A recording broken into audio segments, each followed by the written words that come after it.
Hi, welcome to Budget MTG Decks. All magic fun, all cards under $1. I'm David. I'm Stefan. And today we're going to be looking at all the green cards in Hour of Devastation. So I'm going to evaluate them from limited, for draft and sealed. As we said before, like a pre-release, you'll get 4 packs of Hour of Devastation and 2 packs of Amonkhet. Yeah, and we already reviewed all the cards of Amonkhet, so have a look at the card that's on your screen right now if you want to see how we evaluated those cards.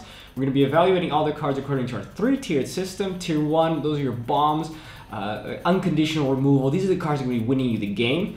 Tier 2, super strong. If you got a couple of these cards, it's going to be pushing you into that color, otherwise auto-include if you're already in that color. Tier 3, your fillers, make sure your mana curve is nice and smooth, and the rest of the cards too situational or just plain bad, so we're going to put those cards aside. Now let's get started with the common cards.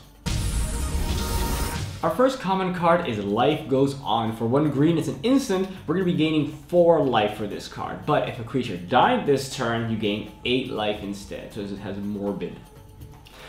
It's also very bad, this card, because we don't want to be paying mana and we don't want to be using up a card slot just to be gaining life. Once again, it doesn't change the board state. If you're losing, you're still losing. If you're winning, okay, great, you're winning more. It doesn't make any difference. Don't place the fact that, but if a creature died, then you get 8 life, and that's like kind of like you bought yourself a turn with that. That's true. 8 is a lot of life, but I just don't think it's worth that slot. It would need to do something additionally. That would be a 1 mana time walk. That would be great. Yeah. But still, it doesn't warranty a card.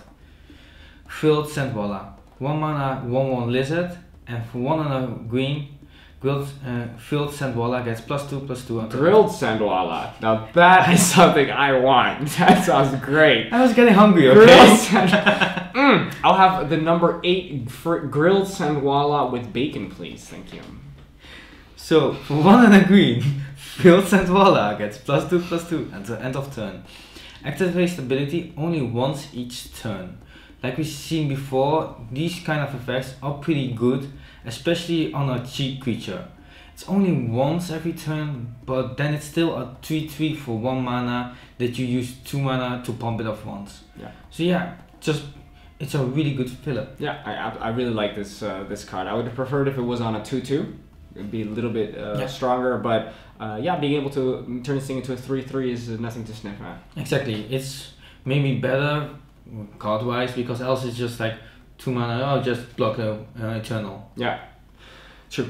Next, Gift of Strength for 1 and a green. We're gonna have an instant, and it says target creature gets +3/+3 and gains reach until the end of turn. Okay, this is a fine combat trick. You know, if you don't have your unconditional removal, if you don't have your conditional removal, then we move on to our combat tricks, and this is definitely a good one because of the fact that it gives reach. Of course, green doesn't have any flyers, which means that reach is really going to be able to stop those flyers, and pretty much anything you give this to, any one of your creatures, is going to kill that flyer that's coming at you, because flyers are just simply smaller.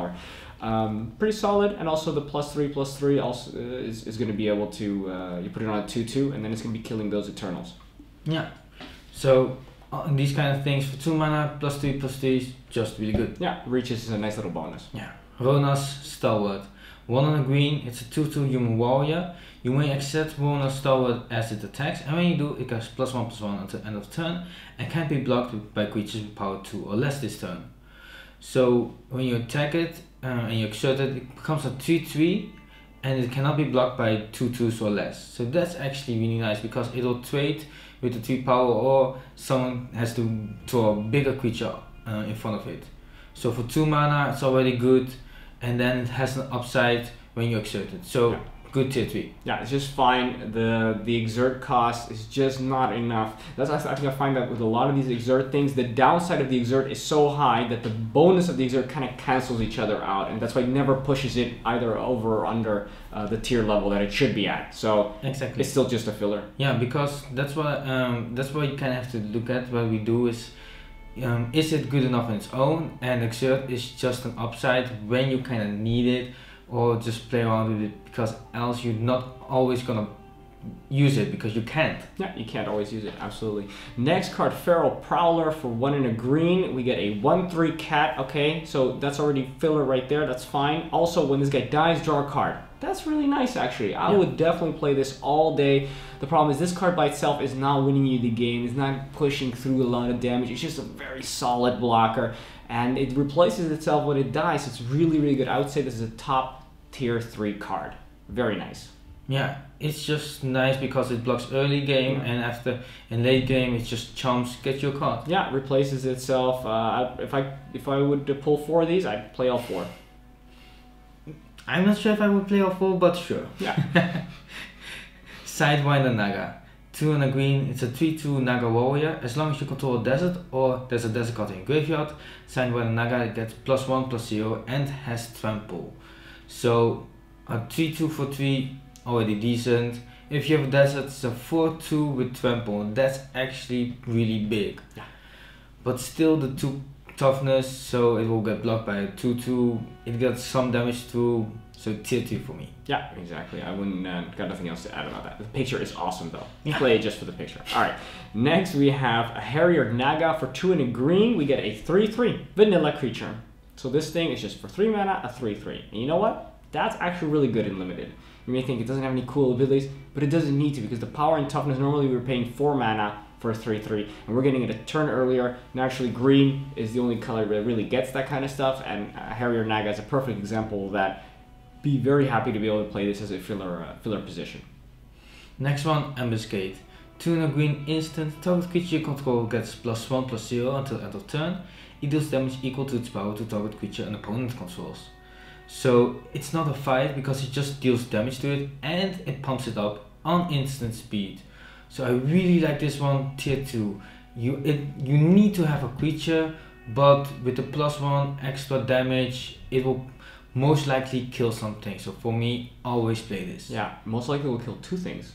Because first it will deal damage to something, and then in combat, it'll kill something else, either blocking or attacking. So it is super nasty. Sorcerer speed would already be good.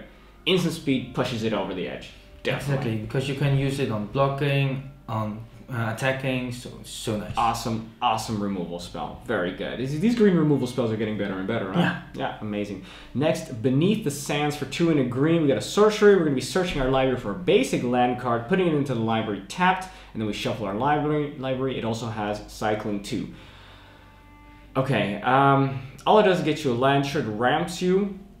There are situations where you would play this. I mean, we're going to say right now, we're going to put it aside. There are situations where you really got a couple of those 7 mana bombs, for example. You need to accelerate into that kind of stuff. And yeah, then these kind of cards, you will want to play it. But in every other situation where you're playing a normal deck, let's say, where you just got your normal mana drops, this thing's just going to slow you down.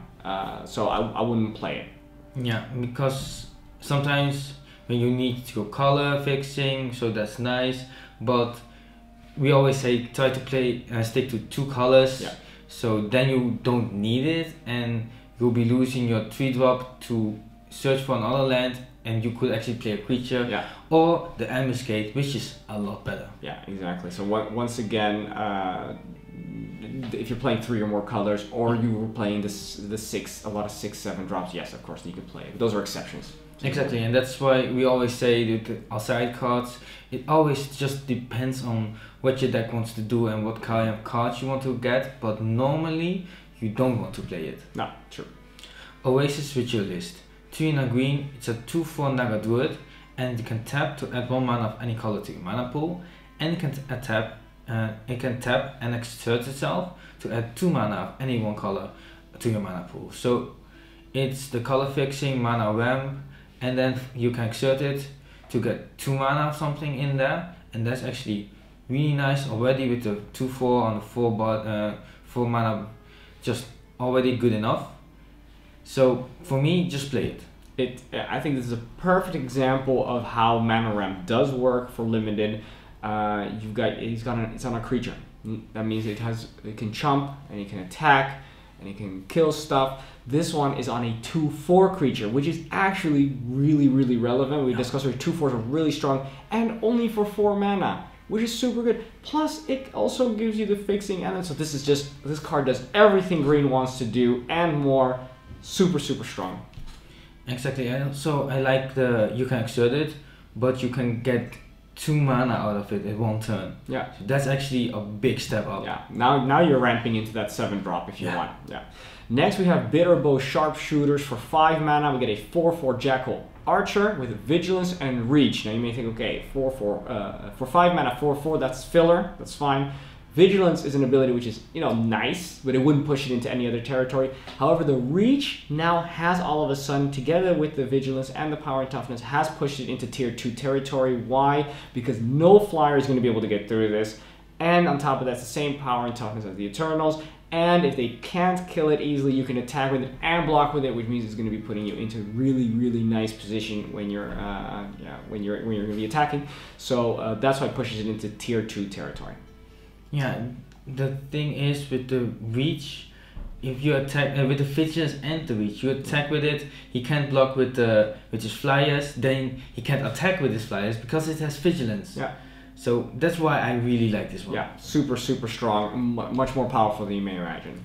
So the last common, Rampaging Hippo. 4 and 2 green, it's a 5/6 Hippo with Trample and cycling for 2. It's a 6 mana 5/6 with Trample, and it will not be stopped. It will attack, you cannot block it without getting damage anyway, so just play it. It's a big thing, it's Trample, and if you don't need it early game, just cycle away, get it later. I'd probably just hold on to it. Yeah. You're in green, you'll probably get to it, right? Yeah. Think about how strong it is.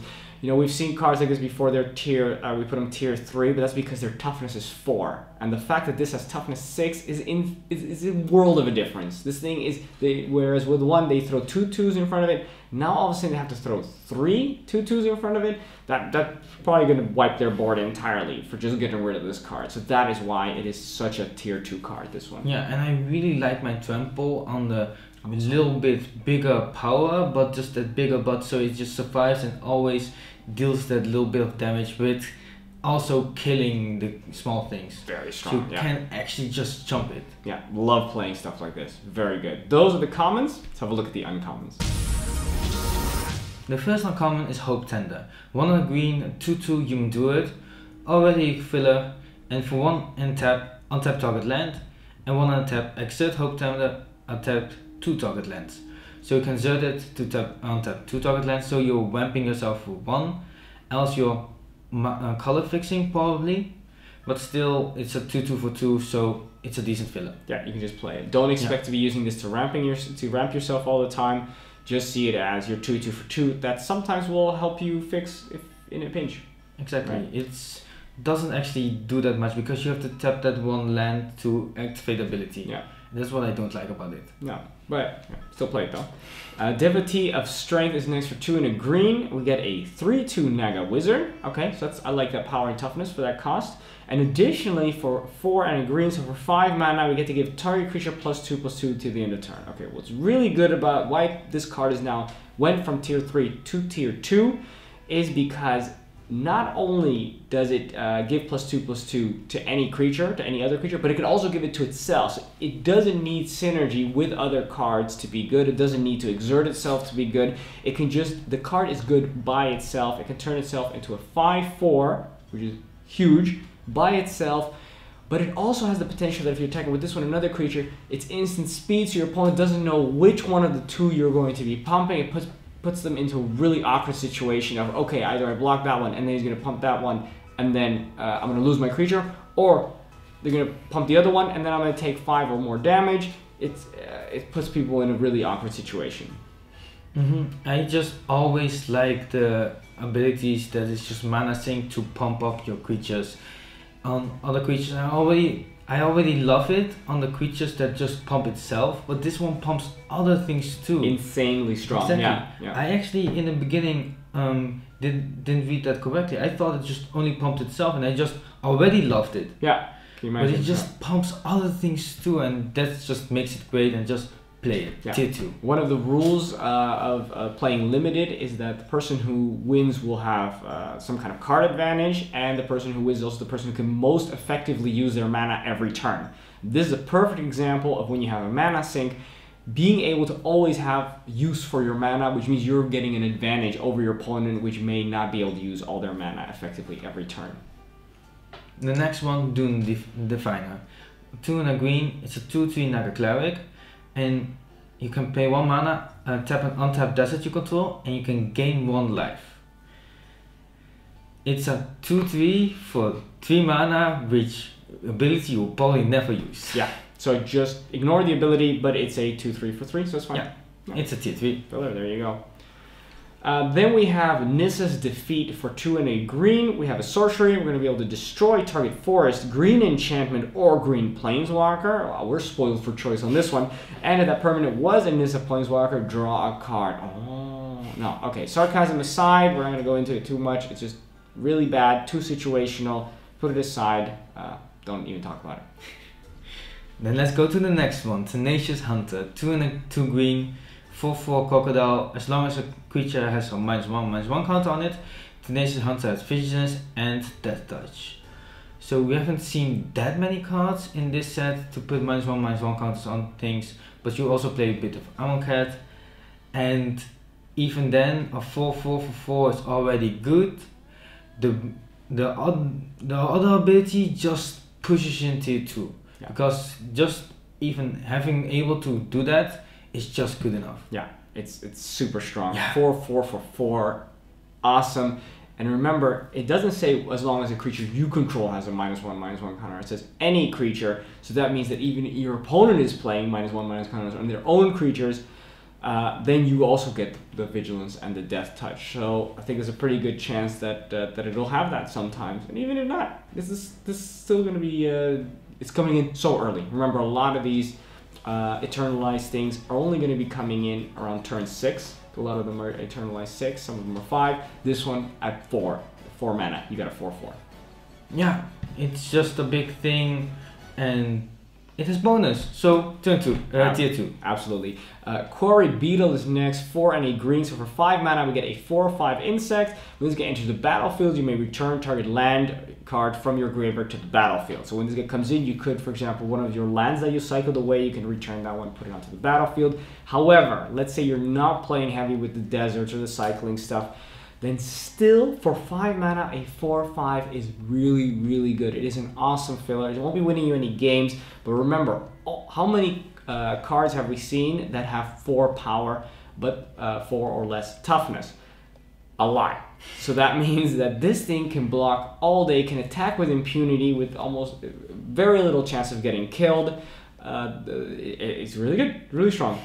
Yeah, the thing is, we prioritize the 4 power, 4 toughness because of the Eternalize, and we've seen a lot of other things with 4 power, 4 toughness, or even less toughness, and only like a rare mythic that is like more toughness. So this is really nice. It can attack, it can block, so it will do a lot of work. Yeah, we've actually spoken before about how those 2/5s are really, really strong, really good in this set. 4/5 is just doubly so. Exactly. Yeah. It just even does more. What more do you want? Play the beetle. Play the beetle. Overcome, 3 and 2 green. It's a sorcery. Creatures you control get +2/+2 until and gain trample until end of turn. So your whole team gets +2/+2. The whole team gets trample, and we say like sorcery, we don't really like this, but the power, toughness boosting, and the trample is good enough for being a tier 3. Yeah.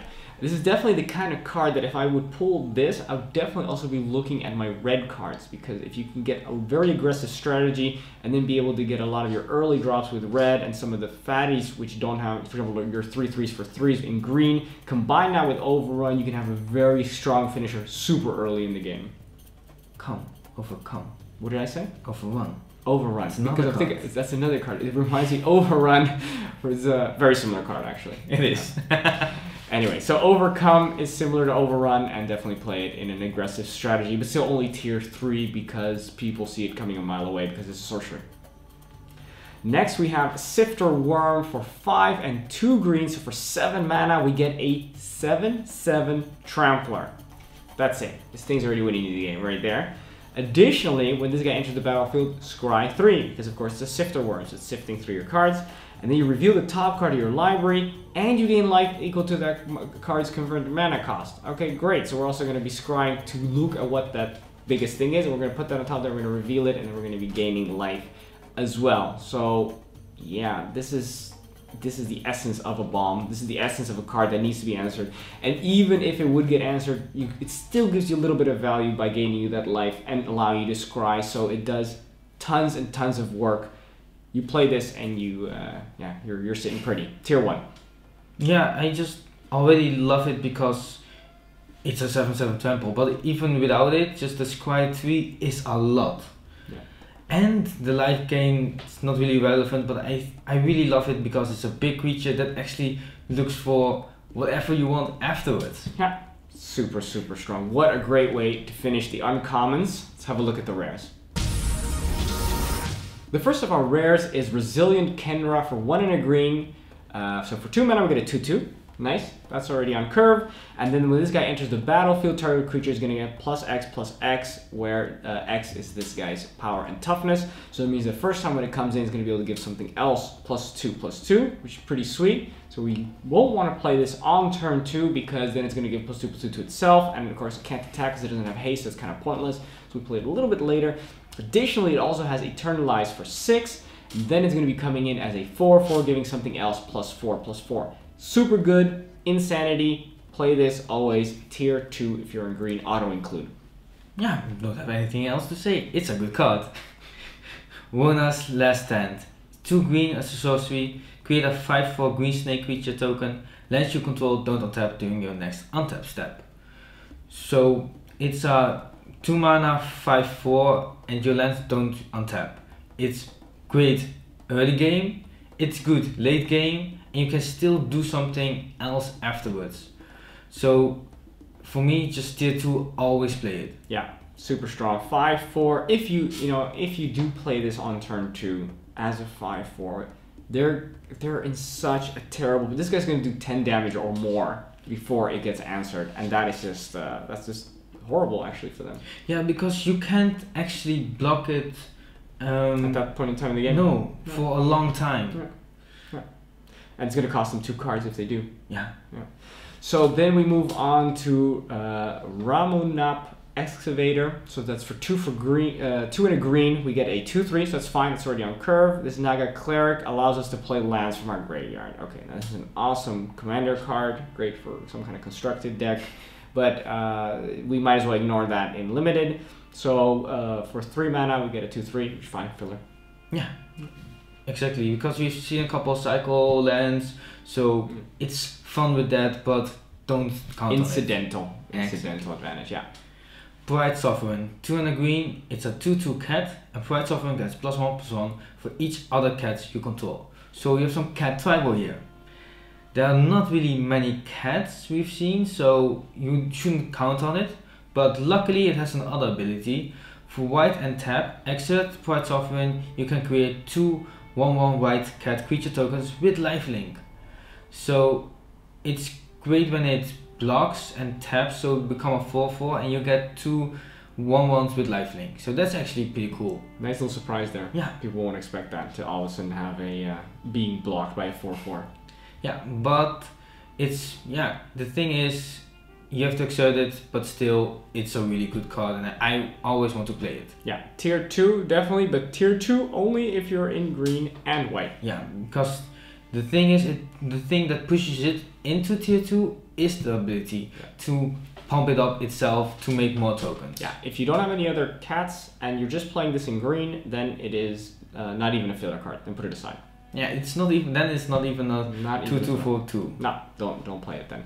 Next card is Ramunap Hydra for 3 and a green. So for 4 mana, we get a 3/3 Snake Hydra. That's fine. That's on curve already. It also has Vigilance. Okay, we discussed that. That's an okay little bonus. Doesn't push it into the next thing. It has Reach. Okay, now it is pushed all of a sudden into the next level because those two in combination are super strong. All of a sudden, Trample as well. What's going on here with this card? What are you trying to do? Trying to do all the things? Yes, this Hydra's trying to do all the things. Additionally, this guy gets +1/+1 as long as you control a desert, and it gets +1/+1 as long as there is desert in your graveyard. So sure, we talked already about this. There are plenty of deserts. There's a good chance that it will be at least a 4/4. You either cycle it or you played it. There is a good chance that this is for 4 mana, a 4/4 Vigilance, Reach, Trample, and that is very strong. That's going to be winning you games as well, so I think that's definitely tier 2. Yeah, what I actually like about this card, because you've seen, oh, if there's a desert on your battlefield or in your graveyard, this is like, oh, there's a desert on your battlefield, sure, I got the bonus. There's a desert in your graveyard, I also get the bonus on top of it. Yeah. So it checks both of them separately. Super strong. Yeah. Imagine, yeah, if it's a 5/5, then you're laughing all day. Then it would be a 5/5 for 4 mana with Vigilance, Reach, and Trample. I play a couple of extra deserts for that. Yeah, just play this, play some desert, win. Hour of Promise. 4 and a green sorcery. Search your library for up to 2 land cards, put them at the battlefield tapped, and shuffle your library. And then if you control 3 or more deserts, create 2/2 black zombie creature tokens. So you get 2 lands on the battlefield at 5 mana. It won't actually help that much unless you have a lot of big bombs. It will search for your deserts, which is nice for a couple other things. And if you have 3 deserts, which you kind of need to have 3 deserts in your deck, you have to play the first desert before, so might not be able to be relevant that much. No, it's tricky. But then you get 2/2 zombies. Too many hoops.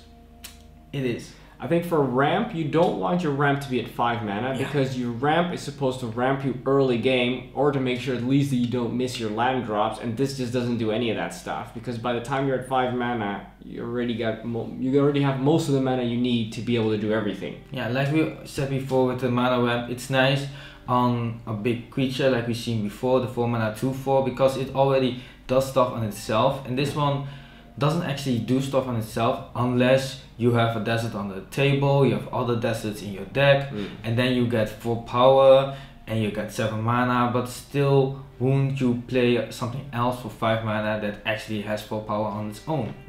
Yeah, I don't like it. No, just put it aside because it's just too slow and it just does not enough. No. Doesn't do enough. Okay, those are the rares.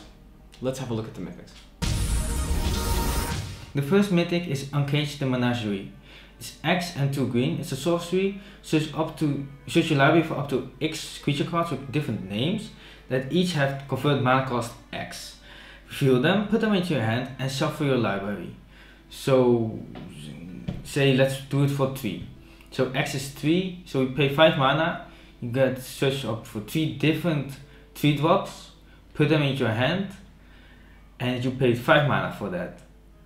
And other things will be more expensive or will be less, so I don't think it will impact it that much, but it's still a good filler because it searches up for whatever you want. Yeah, I mean, fortunately, I think at the point in time where you're at the game, the question is, do you want those low drops?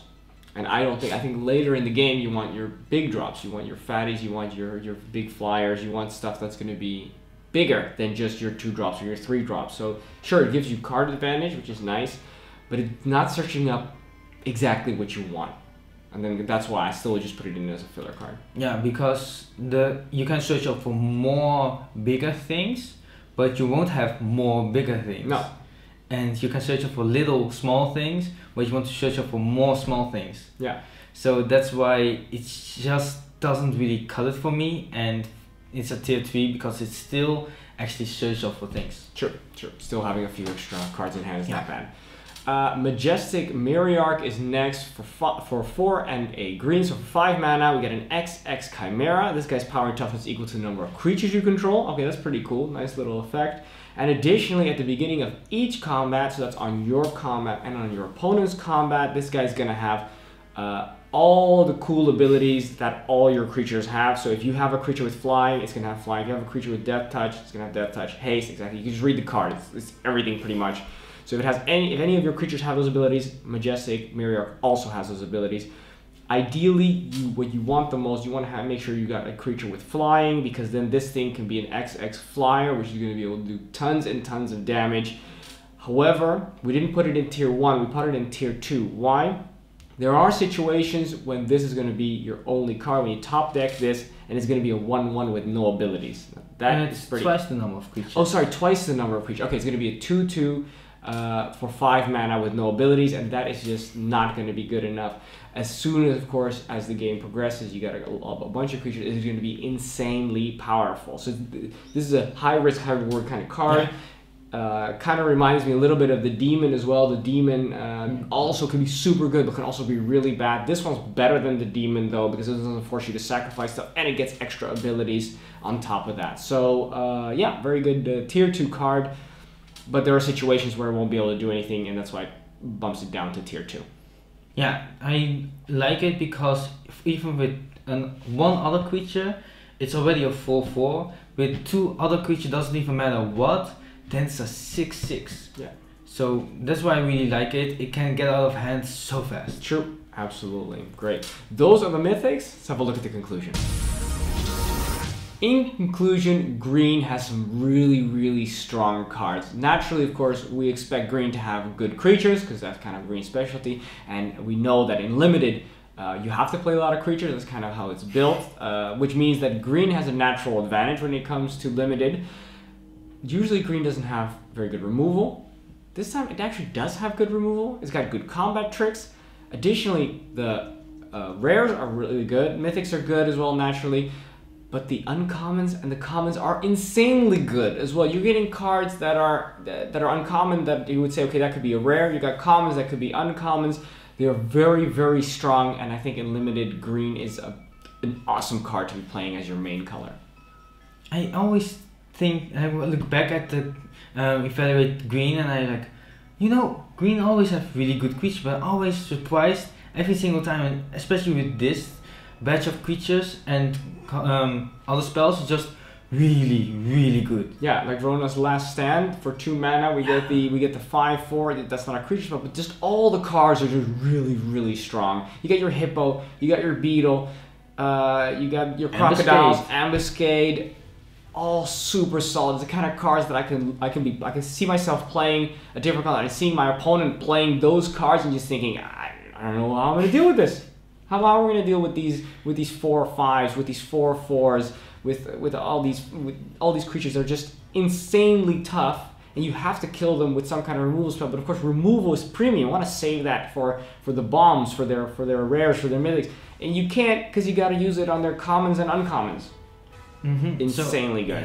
Yeah, it's just these creatures, just really big butts, all the extra abilities. It grows. Yeah, you got your mana sink stuff. You got your creatures that also ramp and also have a big butt. It's the whole shebang. Really look at green very carefully when you're playing limited or draft. It's got some solid stuff. Also, don't forget to join us on Facebook and on Twitter at Budget MTG Decks, where we discuss these colors. Do you think the green's maybe not as good as we're saying? Do you think any of the other colors is better? Let us know. Let's have a discussion over there. Also, don't forget to subscribe for the most powerful decks and advice everyone can afford. And you should subscribe on us over here on this channel. And when you do press that subscribe button, hit that little bell button, because when you do, then you're going to be notified when the next video comes out. If you don't, then you won't get a notification. You'll still be subscribed, but you won't get a notification about when the next video comes out. So hit that little bell button. That's it. Thanks for watching. I'm David. I'm Stefan. And this was Budget MTG Decks.